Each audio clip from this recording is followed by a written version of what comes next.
A one TV news ವೀಕ್ಷಕರಿಗೆ ಸ್ವಾಗತ. ಸನಾತನ ಧರ್ಮದ ಗರಿಮೆ ಸಾರಿದ ಹರಿಕಾ ಮಂಜುನಾಥ್ ಬಸವ ಜಯಂತಿ ಕಾರ್ಯಕ್ರಮದಲ್ಲಿ ಅಭರದ ಭಾಷಣ. ಚಿಂತಾಮಣಿಯಲ್ಲಿ ಮೊಳಗಿದ ಕಲ್ಯಾಣ ಕ್ರಾಂತಿಯ ದನಿ ಹರಿಕಾ ಮಂಜುನಾಥ್ ಅವರ ಭಾಷಣಕ್ಕೆ ಜನಮನ ಫಿದಾ. ಬಸವ ಬಳಗ ಮತ್ತು ಅಖಿಲ ಭಾರತ ವೀರಶೈವ ಲಿಂಗಾಯತ ಮಹಾಸಭಾದ ತಾಲೂಕು ಘಟಕದ ವತಿಯಿಂದ ನಗರದ ಕೆಎಂಬಿ ಕಲ್ಯಾಣ ಮಂಟಪದಲ್ಲಿ ಜಗಜ್ಯೋತಿ ಬಸವಣ್ಣನವರ ಜಯಂತಿಯನ್ನು ಅದ್ದೂರಿಯಾಗಿ ಆಚರಿಸಲಾಯಿತು. ನಗರದ ಪ್ರವಾಸಿ ಮಂದಿರದಿಂದ ಬಸವಣ್ಣನ ಭಾವಚಿತ್ರದ ಅದ್ದೂರಿ ಮೆರವಣಿಗೆ ನಡೆಯಿತು. ವೀರಗಾಸೆ, ತಮಟೆ, ಚಂಡಿ ವಾದ್ಯ, ಸಾಂಸ್ಕೃತಿಕ ತಂಡಗಳು ಮೆರವಣಿಗೆಗೆ ಸಾಥ್ ನೀಡಿದವು. ನಗರದ ಪ್ರಮುಖ ರಸ್ತೆಗಳ ಮೂಲಕ ವೇದಿಕೆಯ ಕಾರ್ಯಕ್ರಮ ನಡೆಯುವ ಸ್ಥಳಕ್ಕೆ ಅದ್ದೂರಿಯಾಗಿ ನಡೆಯಿತು. ಪ್ರಮುಖ ವೃತ್ತಗಳಲ್ಲಿ ಯುವಕರ ನೃತ್ಯ, ತಲೆಯ ಮೇಲೆ ಮತ್ತು ಕೈ ಮೇಲೆ ತೆಂಗಿನಕಾಯಿ ಒಡೆಯುವುದು ಮತ್ತಿತರ ಕುತೂಹಲ ಮೂಡಿಸುವ ಘಟನೆಗಳಿಂದ ಜನರು ಆಕರ್ಷಣೆಗೆ ಒಳಗಾಗಿದ್ದರು. ವೇದಿಕೆಯ ಸ್ಥಳದಲ್ಲಿ ಬಸವಣ್ಣನವರ ಭಾವಚಿತ್ರಕ್ಕೆ ಪೂಜೆ ಸಲ್ಲಿಸುವ ಮೂಲಕ ಕಾರ್ಯಕ್ರಮಕ್ಕೆ ಚಾಲನೆ ನೀಡಲಾಯಿತು. ಬಸವ ಬಳಗದ ಅನೇಕ ಮಹಿಳೆಯರು ಬಸವಣ್ಣನವರ ವಚನಗಳ ಗಾಯನ ಮಾಡಿದರು. ಭಾರತೀಯ ಪರಂಪರೆ, ಸನಾತನ ಧರ್ಮದ ಮೇಲೆ ಅರಬರು, ಡಚ್ಚರು, ಪೋರ್ಚುಗೀಸರು, ಬ್ರಿಟಿಷರು ಸೇರಿದಂತೆ ಅನೇಕರು ದಾಳಿ ಮಾಡಿದರೂ ಸಹ ಹಿಂದೂ ಧರ್ಮವನ್ನ ಅಳಿಸಿ ಹಾಕುವುದರಿಂದಲೂ ಯಾರಿಂದಲೂ ಸಾಧ್ಯವಾಗಲಿಲ್ಲ. ಇತಿಹಾಸವನ್ನ ಕೆಣಕಿದ್ರೆ ಭಾರತ ಹಲವಾರು ದಾಳಿಗಳಿಗೆ ತುತ್ತಾಗಿದೆ. ಆದರೂ ಸನಾತನ ಧರ್ಮ ಜೀವಂತವಾಗಿದೆ, ಮುಂದೆಯೂ ಜೀವಂತವಾಗಿ ಉಳಿಯುತ್ತದೆ. ಧರ್ಮದ ಉಳಿವಿಗಾಗಿ ಮಕ್ಕಳಿಗೆ ಸಂಸ್ಕೃತಿ ಸಂಸಾರವನ್ನ ಕಲಿಸಬೇಕು ಎಂದು ಪ್ರಧಾನ ಭಾಷಣ ಮಾಡಿದ ಹರಿಕಾ ಮಂಜುನಾಥ್ ತಿಳಿಸಿದರು. ಕಸಾಪ ಗೌರವಾಧ್ಯಕ್ಷ ಆರ್ ಮಂಜುನಾಥ್ ಮಾತನಾಡಿ, ಕರ್ನಾಟಕದ ಮಹಾನ್ ತತ್ವಜ್ಞ, ಕವಿ, ಸಮಾಜ ಸುಧಾರಕರ ಬಸವಣ್ಣನವರು ಸಮಾಜದಲ್ಲಿ ಜಾತಿ ಭೇದಗಳ ಅಸಮಾನತೆಯನ್ನ ದೂರ ಮಾಡಿ ಸಮಾನತೆಯ ಸಂದೇಶವನ್ನು ನೀಡಿದ ಮಹಾನ್ ಚಿಂತಕರು. ಅವರ ವಚನಗಳು ಎಂದಿಗೂ ಮತ್ತು ಎಂದೆಂದಿಗೂ ಸಮಾಜಕ್ಕೆ ದಾರಿದೀಪವಾಗಿವೆ.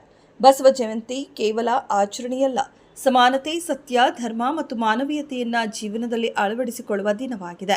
ಬಸವಣ್ಣನ ವಚನಗಳನ್ನು ಪ್ರತಿಯೊಬ್ಬರೂ ಜೀವನದಲ್ಲಿ ಅಳವಡಿಸಿಕೊಂಡರೆ ಶಾಂತಿ, ನೆಮ್ಮದಿ ಮೂಡುತ್ತದೆ ಎಂದರು. ಈ ಸಂದರ್ಭದಲ್ಲಿ ಅಖಿಲ ಭಾರತ ವೀರಶೈವ ಲಿಂಗಾಯತ ಮಹಾಸಭಾದ ತಾಲೂಕು ಘಟಕದ ಉಪಾಧ್ಯಕ್ಷ ಸಿದ್ದಲಿಂಗಸ್ವಾಮಿ, ಮುಖಂಡರಾದ ಮಂಜುನಾಥ್, ಜಿಲ್ಲಾ ಉಪಾಧ್ಯಕ್ಷ ಸುರೇಶ್, ಮಣಿಕಂಠ, ನಟರಾಜ್ ಮತ್ತಿತರರು ಭಾಗವಹಿಸಿದ್ದರು.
ओम शांति शांति शांति दीपलक्ष्मी देवता नमो नमः।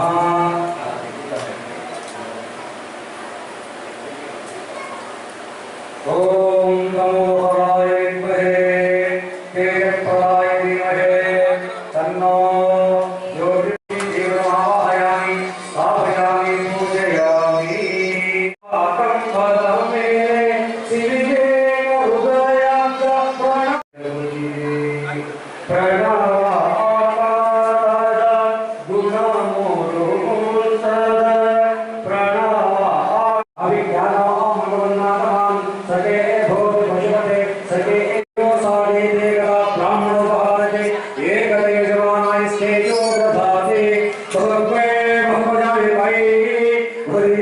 भूमादि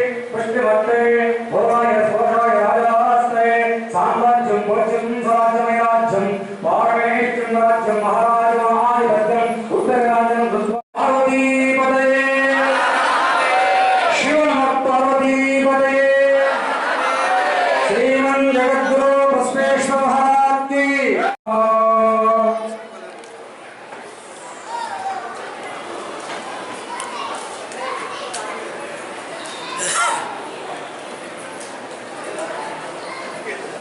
ಜನಾಂಗದ ದಾಳಿಯನ್ನ ತಡೆಯುವಷ್ಟು ಸಾಮರ್ಥ್ಯ ಇಲ್ಲದೆ ಆ ಪ್ರಾಚೀನ ಅಂತ ಕರೆಸ್ಕೊಂಡಂತ ಜನಾಂಗಗಳೆಲ್ಲ ಮಣ್ಣಲ್ಲಿ ಮಣ್ಣಾಗಿ ಇತಿಹಾಸ ಪುಟಗಳಿಂದ ಅಳಿಸಿ ಹೋದು.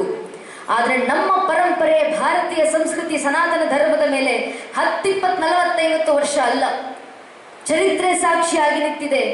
1372ಕ್ಕೂ ಹೆಚ್ಚು ವರ್ಷ ನಿರಂತರ ನಮ್ಮ ಮೇಲೆ ದಾಳಿ. ಇಷ್ಟು ವರ್ಷ ನಮ್ಮ ಮೇಲೆ ದಾಳಿ ಮಾಡಿದ್ರು ಒಂದೆರಡು ಪರಕೆ ಜನಾಂಗದವರ, ಒಂದೆರಡು ಪರಕೆ ದೇಶದವರ. ಸ್ವಾಮಿ 1000ಕ್ಕೂ ಹೆಚ್ಚು ವರ್ಷ ಮೊಘಲರು ಬಂದ್ರು, ತುರ್ಕರು ಬಂದ್ರು, ಅರಬ್ಬರು ಬಂದ್ರು, ಅಫ್ಘನರು ಬಂದ್ರು, ಪೋರ್ಚುಗೀಸರು ಬಂದ್ರು, ಡಚ್ಚರು ಬಂದ್ರು, ಫ್ರೆಂಚರು ಬಂದ್ರು, ಇಂಗ್ಲಿಷರು ಬಂದ್ರು, ಶಕರು ಬಂದ್ರು, ಹೂಣರು ಬಂದ್ರು. ಇವರೆಲ್ಲರೂ ಬಂದು ನಮ್ಮ ಮೇಲೆ ದಾಳಿ ಮಾಡಿದ ನಂತರವೂ ಇವತ್ತಿಗೂ ಸನಾತನ ಹಿಂದೂ ಧರ್ಮವಾಗಿ ಜೀವಂತವಾಗಿದೆ. ಭಾರತೀಯ ಸಂಸ್ಕೃತಿಯಾಗಿ ಬದುಕ್ತಾ ಬಂದಿದೆ. ಇಡೀ ದೇಶದಲ್ಲಿ 100 ಕೋಟಿಗೂ ಹೆಚ್ಚು ಭಾರತೀಯರು ಭಾರತೀಯ ಸಂಸ್ಕೃತಿ, ಸನಾತನ ಧರ್ಮವನ್ನು ಪಾಲಿಸುತ್ತಿದ್ದೀವಿ. ಪ್ರಶ್ನೆ ಬರೋದು ಯಾರ ಕಾರಣದಿಂದ? ಅಧ್ಯಂತರಹಿತವಾದಂತಹ ಸನಾತನ ಧರ್ಮ ಭಾರತೀಯ ಸಂಸ್ಕೃತಿಯ ಇತಿಹಾಸವನ್ನು ಕೆದಕಿ ನೋಡಿ ವಿದೇಶದ ಇತಿಹಾಸಕಾರರು ಪ್ರಶ್ನೆ ಮಾಡುತ್ತಾರೆ. What makes Hinduism a living tradition? ಯಾವುದು ಸನಾತನ ಧರ್ಮವನ್ನು ಜೀವಂತವಾಗಿಟ್ಟಿರೋದು? Is it their text written? Is it their song sung in its glory? Is it their knowledge system? Is it their pride? Is it their heritage? ಯಾವುದು ಈ ಧರ್ಮವನ್ನು ಜೀವಂತವಾಗಿಟ್ಟಿರೋದು? ಅವರ ಹಿರಿಮೆಯ, ಅವರ ಸ್ವಾಭಿಮಾನವ, ಅವರ ಪೂರ್ವಿಕರು ಬರೆದಿಟ್ಟ ಗ್ರಂಥಗಳ, ಅವರು ಹಾಡುವಂತ ಹಾಡುಗಳ? ಯಾವುದು ಈ ಧರ್ಮವನ್ನು ಜೀವಂತವಾಗಿಟ್ಟಿರೋದು? ಕೊನೆಗೆ ಇಡೀ ಸನಾತನ ಧರ್ಮದ ಇತಿಹಾಸವನ್ನು ಕೆದಕಿ ನೋಡಿ ಇದರ ಆದಿ ಅಂತ್ಯ ಯಾವುದು ಸಿಗದೆ ಕೊನೆಗೆ ಇತಿಹಾಸಕಾರ ನಿರ್ಧಾರ ಮಾಡ್ತಾರೆ. Hinduism is living tradition not because of their knowledge system, not because of their heritage, neither is it because of their pride, not is it because of their songs sung in its glory. ಯಾವುದು ಸನಾತನ ಧರ್ಮ ಜೀವಂತವಾಗಿಟ್ಟಿದನೋ ಉತ್ತರ ಇವತ್ತಿಗೂ ಜಗತ್ತಿನ ಇತಿಹಾಸಕಾರರಿಗೆ ಸಿಕ್ಕಿಲ್ಲ. ಆದರೆ ಭಾರತ ದೇಶದ ಬಹಿರಂಗದ ದಾಳಿ, ಆಂತರಿಕ ಶಕ್ತಿ ಎಲ್ಲವನ್ನೂ ಮೀರಿ ನಿಂತು ಆ ಜನಾಂಗಗಳು ಅಳಿಸಿ ಹೋದಂತ ರುದ್ರಭೂಮಿಗಳನ್ನ ಮೀರಿ ಕಾಲಚಿತ್ರಣವನ್ನ ಚೀರಿ ನಿಂತಂತ ಆ ಒಬ್ಬ ಬಸವಣ್ಣನವರಂತ ಆ ಕಲ್ಯಾಣ ಕ್ರಾಂತಿ ಧರ್ಮವನ್ನು ಜೀವಂತವಾಗಿಟ್ಟಿದೆ ಅನ್ನೋ ಸತ್ಯ ನಮಗೆ ಮಾತ್ರ ತಿಳಿದಿರೋದು. ವಿದೇಶದ ಇತಿಹಾಸಕಾರರಿಗೆ ಅದರ್ಥ ಆಗಲಿಲ್ಲ. ಯಾಕೆ ಜೀವಂತವಾಗಿಟ್ರು, ಹೇಗೆ ಜೀವಂತವಾಗಿಟ್ರು? ಅಲ್ಲಮ್ಮ ಪ್ರಭುಗಳು ಕಲ್ಯಾಣ ಬಿಟ್ಟು ಹೋಗೋಕ್ ಮುಂಚೆ ಕಲ್ಯಾಣದ ಭವಿಷ್ಯವನ್ನ ನುಡಿತಾರೆ. ಕಲ್ಯಾಣದ ಭವಿಷ್ಯ ನುಡಿಯುವಂತ ಅಲ್ಲಮ್ಮ ಪ್ರಭುಗಳ ಭವಿಷ್ಯವಾಣಿ: ಕೆಟ್ಟು ಹಾಳಾಗುವುದು ಕಲ್ಯಾಣ, ತೋರ್ಪಡಿಕೆ ದೊಂಬರಾಟ ಅತಿಯಾಗುವುದು, ಹೇಳುವವರು ನಿಜವಾದ ಗುರುವಾಗಲೆಂದು ಹೇಳರು, ಕೇಳುವವರು ಗುರುವಾಗಲೆಂದು ಕೇಳರು, ಆಚಾರ ವಿಚಾರ ಪ್ರಚಾರ ಇವೆಲ್ಲವೂ ನಿಜವಾಗದೆ ಬರೀ ನಟನೆಯಾಗಿ, ಸಮರತಿಯಾಗದೆ ವಿಪರೀತವಾಗಿ, ಶಿವಸಂತಾನವಾಗದೆ ಶನಿ ಪೀಳಿಗೆಯಾಗಿ ತೊಡೆ ತುಂಬುತ್ತದೆ. ಎದೆ ಎತ್ತಿ ಕೊರಳ ಬಿತ್ತಿ ಶಿವಾಚಾರದ ಪ್ರೇಮ ಮೇರೆ ಮೀರಿ ಬಿಜ್ಜಳನ ಪ್ರಾಣಕ್ಕಿರವಾಗುತ್ತದೆ. ಅನ್ಯತಾಚರಿಸುವವರು ಭ್ರಷ್ಟರಾಗುವರು, ವಿಚಾರ ವಿಮರ್ಶೆಗಳು ಗಡಿಪಾರಾಗುವವು, ಅವಿಚಾರ ಕರ್ಮಟತೆಗೆ ಗೋಪುರ ಕಟ್ಟುವರು, ಮೇಲು ಕೆಳಂಬುದು ಅತಿ ಹೆಚ್ಚಾಗಿ ಮೇಲಿನವರು ಕೆಳಗಿನವರನ್ನ ತಮ್ಮ ಕಾಲ್ತುಳಿತಕ್ಕೆ ತೊಟ್ಟು ಮಾಡಿಕೊಂಡು, ಅಧಿಕಾರಕ್ಕೆ ಗದ್ದುಗೆ ಮಾಡಿಕೊಂಡು, ಐಶ್ವರ್ಯಕ್ಕೆ ಕಮ್ಮಟ ಮಾಡಿಕೊಂಡು, ಕಾಮಭೋಗಕ್ಕೆ ಅಂತಃಪುರ ಮಾಡಿಕೊಂಡು, ಗುರುಗಳೇ ಎಂಜಿಲೇ ವೇದ ಬಿಂದುವೆಂದು, ರಾಜನ ತಲೆಯೇ ವಜ್ರವೈಡೂರ್ಯವೆಂದು, ಜನರ ಬುದ್ಧಿ ಬರೀ ಮಣ್ಣೆಂದು, ಸರ್ವನಾಶವಾಗುವುದು ಗುಹೇಶ್ವರ ಅಂತ ಅಲ್ಲಮ್ಮ ಪ್ರಭುದೇವರು ಕಲ್ಯಾಣದ ಭವಿಷ್ಯವಾಣಿಯನ್ನು ನುಡಿದು ಕಲ್ಯಾಣ ಬಿಟ್ಟು ಹೋಗುವಂತ ಸಂದರ್ಭ. ಪ್ರಭುದೇವರ ಭವಿಷ್ಯವಾಣಿ ಅಕ್ಷರಶಃ ಸತ್ಯವಾಯಿತು. ಕಲ್ಯಾಣಕ್ಕೆ ಬೆಂಕಿ ಬಿದ್ದ ದೃಶ್ಯವನ್ನ ಕಂಡು ಬಸವಣ್ಣನವರು ಕಣ್ಣೀರಿಡ್ತಾ ಬರ್ತಾರೆ. ಮನೆಯಲ್ಲಿಟ್ಟಿದ್ದಂತ ಚಿನ್ನ, ಬೆಳ್ಳಿ, ವಜ್ರ, ವೈಡೂರ್ಯ, ಮುತ್ತು, ರತ್ನ ಸಂಪತ್ತನ್ನು ರಕ್ಷಣೆ ಮಾಡಿ ತರೋಣ ಯಾರೂ ಹೋಗ್ಲಿಲ್ಲ. ಇಡೀ ಕಲ್ಯಾಣಕ್ಕೆ ಬೆಂಕಿ ಬಿದ್ದು ಕಲ್ಯಾಣವೇ ಹೊತ್ತಿ ಉರಿತಾ ಇದ್ದಂತ ಸಂದರ್ಭಕ್ಕೆ ಕಲ್ಯಾಣದಲ್ಲಿದ್ದಂತ ಒಬ್ಬೊಬ್ಬ ಶರಣರು ಮಡಿವಾಳ ಮಾಚಿದೇವರಿಂದ ಹಿಡಿದು ನೀಲಾಂಬಿಕೆ, ಗಂಗಾಂಬಿಕೆ, ಆಯುಧಕ್ಕೆ, ಲಕ್ಕಮ್ಮ, ಸುಳೆ, ಸಂಕವ, ಅಕ್ಕ ನಾಗಮ್ಮ, ಅಂಬಿಗರ ಚೌಡಯ್ಯ, ಚನ್ನಬಸವಣ್ಣನವರವರೆಗೂ ಒಬ್ಬೊಬ್ಬ ಶರಣರು ತಮ್ಮ ಕೈಗೆ ಸಿಕ್ಕಂತ ವಚನಗಳ ತಾಳೆಗೆರೆಗಳನ್ನು ಗಂಟು ಮೂಟೆ ಕಟ್ಟಿ ಕೈಲಿ ಹೊತ್ಕೊಂಡು ದಿಕ್ಕುಗಳಿಗೆ ಓಡೋಡಿ ಬಂದ್ರು. ಯಾಕೆ? ಜಗತ್ತಿನಲ್ಲಿ ಏನು ಸುಟ್ಟು ನಾಶ ಆದ್ರೂ ಪರವಾಗಿಲ್ಲ, ನಮ್ಮ ಧರ್ಮ ಒಂದು ಸುಡುವಂತಿಲ್ಲ, ನಮ್ಮ ಪರಂಪರೆ ಸುಟ್ಟು ನಾಶ ಆಗುವಂತಿಲ್ಲ, ನಮ್ಮ ಸಂಸ್ಕೃತಿ ಅಳಿಸುವಂತಿಲ್ಲ. ಸಂದರ್ಭ ಯಾವುದೇ ಬರಲಿ, ಸಮಯ ಯಾವುದೇ ಆಗಲಿ, ಶಾಮ ದಾಮ್ ದಂಡ ಮೇಲೆ ಯಾವ ಸ್ವರೂಪದಲ್ಲಾದ್ರೂ ಪರವಾಗಿಲ್ಲ, ಇದೊಂದು ಸನಾತನ ಪರಂಪರೆ ಉಳಿವಾಗಬೇಕು, ಇದನ್ನು ಮುಂದೆ ಪೀಳಿಗೆಗೆ ತಲುಪಿಸ್ಬೇಕಂತ ನನ್ನ ನಿಮ್ಮ ಪೂರ್ವಿಕರಲ್ಲಿ ಧರ್ಮದ ಉಳಿವಿನ ಪರವಾಗಿದ್ದಂತ ತುಡಿತ ಅಂತದ್ದು.